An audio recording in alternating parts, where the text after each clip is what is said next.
Southern Greenland, courtesy of Dalaroo Metals. CEO John Morgan is taking us to the site of the Blue Lagoon Rare Earth Project, where the 2026 field season is officially kicking off.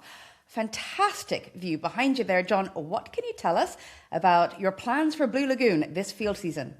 So we're halfway through our field season this year. We've been really excited with what we've seen so far. We've done our GPR program, which is scanning the beaches. We've done our bathymetrical survey, which is scanning the lake. We've gone off and done. We've mapped pretty much 80-90% of the license area. We also have done a few expeditions out to some of the expanded license areas that we picked up earlier this year.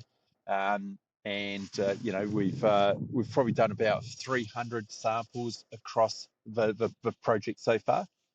We're just really excited by what we're seeing so far. And in terms of the context that we're sitting in, Dalaroo Metals does have an international project portfolio. Why is it that you are so focused on your Greenland project and rare earths right now? Well, this is really a follow-on from our successful 2025 program, where we had 113 samples, all return anomalous grades. We had average, grades right across the broad 2.7 kilometre area, and that gave us a real sense of confidence to continue on for this year. And so far this year, the biggest points that we've really seen is, we've been able to map very distinct granite phases within the intrusions here.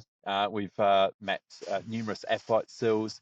Importantly, we've mapped some beryl-bearing pegmatites, which is really good. It's a really good indicator for rare earths. And we've also, interpreted some eudrolite-bearing alkaline granites as well.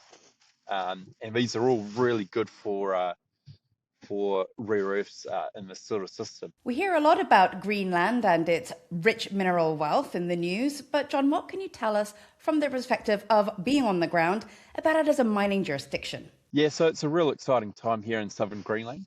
We've got the Amrock guys there just down the road. They've started drilling in the last few weeks. We've also got the critical metal guys that have just started drilling last month out at Tanbury's, and there's multiple companies now starting to look into the Southern Greenland area as a real jurisdiction for rare earths and other commodities. Well, we know that lots of samples means lots of results. So now looking forward, when can we start expecting to hear some news flows back? Well, news flows, so the samples from here will go on a ship over to Australia, where we'll get them assayed in Australia. So we'll probably be looking at about 2 to 3 months for our assays to start rolling in. In the meantime, we've got a couple of samples that we're going to send off to ALS over in Canada for some metallurgical work.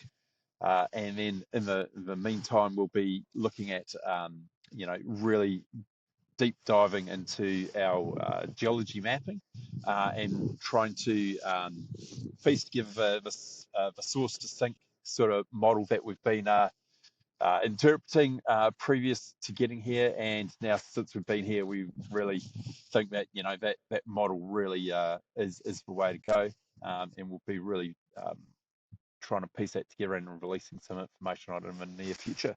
Well, John, please do keep us in the loop and stay warm out there. Thank you so much for taking us to such a rare site. Fantastic. Thanks for having me.